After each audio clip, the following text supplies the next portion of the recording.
Have you ever visited someone's home and, frankly, left feeling a bit deflated? Yeah. Or maybe subtly unsettled, like you've just walked through some kind of low-pressure zone? Oh, absolutely. It's a quiet phenomenon, isn't it? Yet incredibly common. It really is, and it's precisely what we're exploring in this deep dive. It's true. As we move through life, especially, as we get older, our time and energy aren't just precious commodities. Right. They're our most invaluable resources. It's no longer just about enjoying leisure time. No. It's about being profoundly intentional about where and with whom you invest those irreplaceable moments. Oh. Some visits, well, no matter the history or the initial good intentions, they carry a hidden cost. A cost to your peace of mind. Exactly. Yeah, the core idea here is, well, it sounds simple, but it's actually quite liberating. Mm-hmm. You deserve to be in places where you are genuinely seen, truly valued, and warmly welcomed. Mm-hmm. This isn't about closing yourself off or retreating from the world.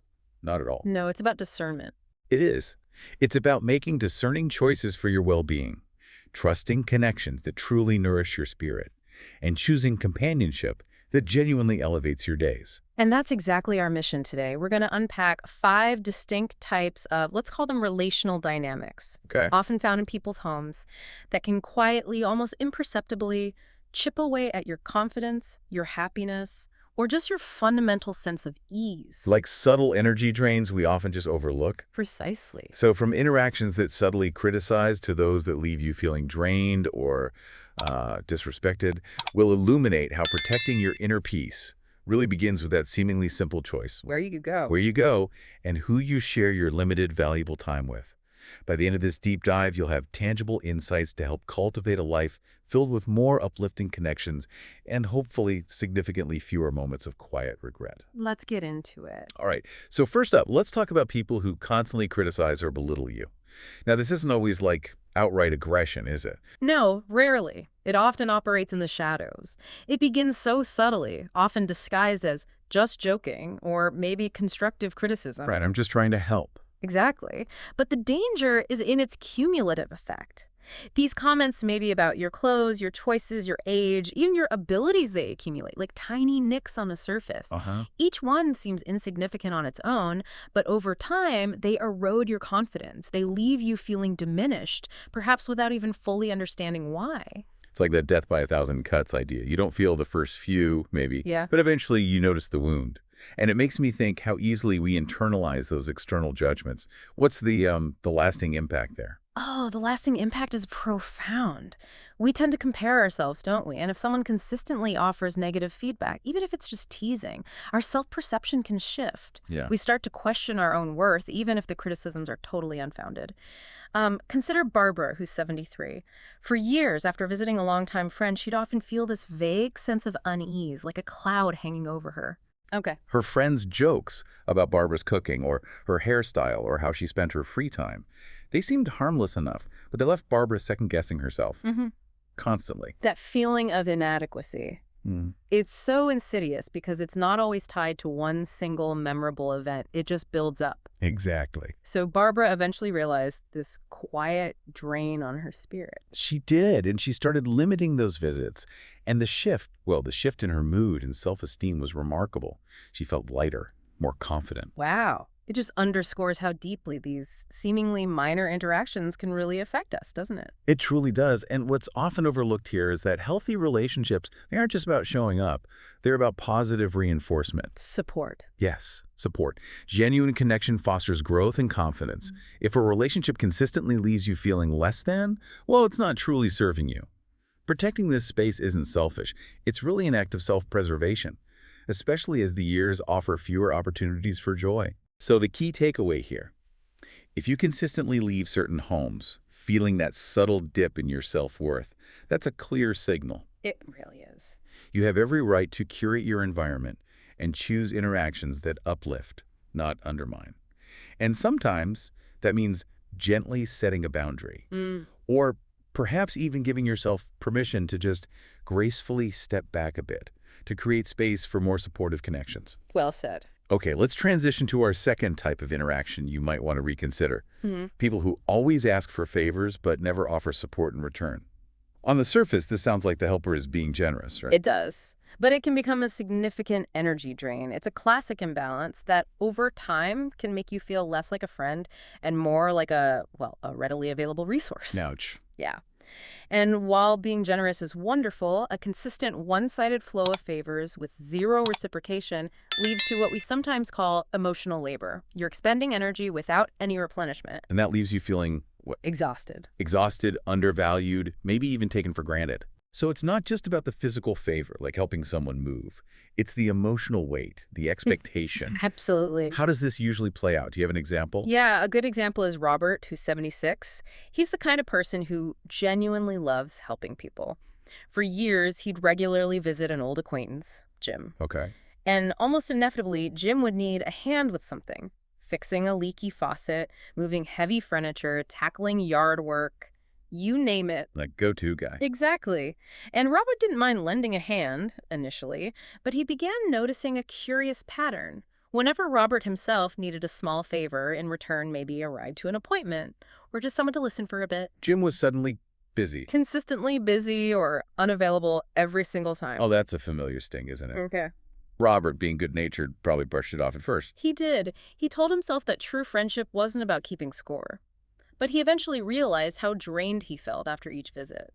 He recognized he was being treated less like a friend and more like a convenient tool. That realization must have hurt. It highlights a crucial psychological principle, the norm of reciprocity. In healthy relationships, there's an unspoken understanding, isn't there? A mutual give and take. Right. It doesn't have to be perfectly equal, but it needs to flow both ways sometimes. Precisely. When that balance is absent, it's not just about the favor itself, it's about the erosion of trust and that feeling of being unseen, unvalued. Your goodwill should be met with similar warmth and a willingness to support you, not just receive from you. So if you're consistently feeling that emotional exhaustion after certain visits, maybe feeling a bit resentful, it's time for a gentle reevaluation. It's perfectly okay to kindly decline a request that feels like just another brick in that one-sided wall. Understanding that saying no sometimes isn't about being unhelpful. No. It's about honoring your own capacity and your self-respect. Absolutely. It's boundary setting for your own well-being. Okay, our third category delves into a particularly tender area. People who make you feel unwelcome or burdensome. This often isn't communicated directly, is it? It's usually much more subtle. Indeed. Very subtle. It's often conveyed through nonverbal cues, frequent glances at the clock. The classic clock glance. Right. Or those exasperated sighs when you maybe mention staying a bit longer. Passive comments about how incredibly busy they are. Or rushed, distracted conversations where you feel like you're interrupting something more important. Exactly. Individually, these gestures might seem minor, maybe even unintentional. But cumulatively, they create this atmosphere of subtle rejection. And that can deeply damage your self-esteem, your sense of belonging. It really can. And that feeling of being a burden can be especially painful when it comes from people you've known for years, maybe even family. Feeling genuinely valued and warmly welcomed is fundamental to our happiness, our emotional health. Particularly as we get older, right? Social connections become even more vital. Critically important. This is where understanding social rejection, even in its mildest forms, is key. When these subtle cues accumulate, we often internalize the message. We blame ourselves. We do. We think, oh, maybe I'm staying too long, or maybe I am talking too much. Take Shirley, who's 78. For years, she regularly visited her younger sister, Joan. Okay. Initially, these visits were warm, full of easy camaraderie, but over time, Joan often seemed hurried, distracted, maybe even a bit irritated during their time together. And Shirley noticed this shift. Yes, and at first, Shirley thought she was doing something wrong, that she was imposing somehow. It's so easy to fall into that trap of self-blame, isn't it? Yeah. Especially with people we care about. It is, but Shirley eventually saw the emotional cost. The joy and connection she once felt were replaced by anxiety and self-doubt, both before and after her visits. So what did she do? Well, after much thought, she bravely decided to address her feelings openly with Joan. Oh, that takes courage. It does. And in this case, thankfully, Joan was actually unaware of how her behavior was coming across. She expressed genuine regret, and it led to a restoration of warmth in their relationship. That's a wonderful outcome. It is. But, as the source material rightly points out, not all situations resolve so neatly. Sometimes the feeling is intentional, or the other person isn't receptive. Right. That's a key distinction. So what stands out here is that feeling like a burden That's not something you should just passively accept. Definitely not. Your emotional comfort and your self-worth are paramount. The choice here is really to seek out interactions where you feel genuinely welcomed and valued. Fostering those deeper connections that actually boost your emotional well-being rather than leaving you questioning your place. Exactly. Choose warmth. Choose welcome. All right, up next, we're discussing people who gossip or spread rumors. Mm. This one feels like a slippery slope, doesn't it? Where, harmless chatter can quickly morph into something quite toxic. It absolutely can. Engaging in discussions about others, even if you're just listening passively, can create an environment of negativity, distrust, and, frankly, drama. Yeah. While it might seem like a way to bond initially, maybe over shared disapproval, it can seriously compromise your peace of mind. And ironically, it can foster anxiety about what might be said about you once you leave the room. That's a huge part of it. As we age, prioritizing environments that contribute to our peace, not our stress, becomes increasingly crucial. We just don't have the bandwidth for unnecessary drama. And that negativity, Yeah, it doesn't just stay in their living room, does it? It can absolutely follow you home. it's like emotional residue. Yeah. It affects your mindset, creates this low hum of anxiety, wondering if you'll be the subject of the next conversation, and it drains your emotional energy long after the visit is over. This is a powerful point. The concept of emotional contagion really applies here. You absorb the mood and the energy of your surroundings, good or bad. So if the surroundings are filled with gossip. You absorb that negativity. Yeah. Consider Margaret, who is 71. She initially enjoyed visits with her neighbor, Helen. She appreciated the social connection. Okay. But Margaret began to notice that Helen's conversations almost always revolved around rumors, speculation, and criticisms of other people in the neighborhood or their shared social circle. What began as seemingly innocent catching up eventually left Margaret feeling uneasy, maybe even a bit morally compromised just by being present for it. Right. You start to feel complicit, even if you're not actively participating. Yeah. And she felt drained afterward, wondering if she was next on Helen's conversational chopping block. That's exactly what happened. So Margaret made a conscious decision to step back. She gradually chose to spend her time in more positive, uplifting environments. That's a significant act of self-care, pulling away from that. It really is. What becomes clear in these situations is that genuine, healthy relationships are built on trust, empathy, and mutual respect. Not on tearing others down. Precisely. They nourish your spirit rather than feeding off the negativity surrounding others. So if you find yourself consistently in conversations that revolve around gossip, What can you do? well, a wise first step is to gently try and steer the topic. Change the subject. If that doesn't work or feels too confrontational, then maybe reducing the frequency of your visits is the best way to protect your own emotional well-being and prioritize interactions that foster kindness and genuine connection. Makes sense. Choose positivity. Mm-hmm. Finally, let's explore our fifth type. People who dismiss your values or pressure you against your beliefs. This one.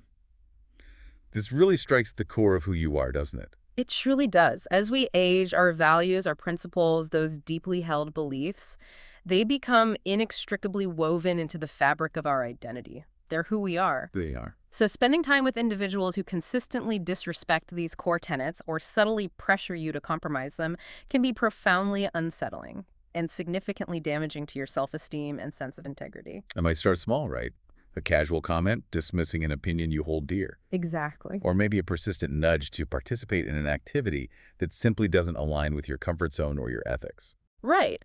But over time, these repeated experiences chip away at your sense of self. They leave you feeling disrespected, misunderstood, and often quite anxious. It's like a constant low-grade battle for your psychological well-being. Yeah, it sounds exhausting. Indeed. This often triggers what psychologists call cognitive dissonance, that mental discomfort you feel when holding conflicting beliefs or values, or when your actions don't align with your beliefs. You're trying to maintain a relationship while feeling like you have to bend who you are. Precisely. Take John, who's 74. He had a longtime friend, Frank, whose home he visited often. But as they aged, their core values diverged more overtly. Oh. Frank frequently tried to persuade John to change his mind on certain issues, or maybe participate in activities that directly conflicted with John's personal beliefs, maybe about finances or politics or lifestyle choices. And John felt obligated. He felt a strong sense of obligation at first, yeah. Worried about damaging their long friendship if he pushed back too hard. But each time he visited and maybe yielded to that subtle pressure or just endured the dismissive comments, He left feeling frustrated, even disappointed in himself. I can imagine. He eventually realized that the emotional strain, the internal conflict of compromising his core values, was simply not worth maintaining the connection in the same way. So what did he do? Did he end the friendship? He made the difficult decision to distance himself somewhat. Not necessarily a dramatic cutoff, but he reduced the frequency and duration of visits. He found a newfound comfort in spending time with other friends and family who truly respected his beliefs without judgment. That makes sense. It's about finding peace. And what's often underestimated here is that choosing not to visit such homes or limiting those visits isn't necessarily a rejection of the person. It's a powerful act of self-affirmation. Protecting your own integrity. Exactly. Protecting your integrity and your peace of mind becomes even more critical as you age. The mental energy spent on that internal conflict can take a significant toll. The peace that comes from staying true to yourself is, well, it's immeasurable. So the path forward seems clear. Prioritize relationships where your core values are genuinely respected and honored. Mm. These connections strengthen your sense of self, they boost your confidence, and they create an environment where you can truly thrive without that constant internal battle of criticism or pressure. Well put. It's about alignment. As we bring this deep dive to a close, maybe take a moment now to reflect on these 5 types of homes, these dynamics that we discussed today. Yeah. Perhaps you recognize some of these patterns in your own social circles, relationships that might not be serving your best interest or really supporting your emotional health. You might identify interactions that subtly drain your energy or leave you feeling unappreciated, maybe even challenge your personal values consistently. And recognizing these patterns isn't about casting judgment or, building walls around yourself. No, not at all. It's about cultivating a heightened awareness, making conscious choices about the environments you choose to inhabit. Choosing environments that truly nurture your peace, uphold your dignity, and foster your happiness. It's exactly. Your emotional health, your peace of mind, your overall well-being, these are incredibly valuable assets, especially as you move into your later years. They're paramount. So prioritizing visits and interactions with people who genuinely respect, appreciate, and uplift you isn't just a wise choice. It's essential. It's absolutely essential for living a meaningful and joyful life. You truly deserve relationships built on kindness, mutual support, and genuine appreciation. Indeed. So maybe the final thought to leave you with is this.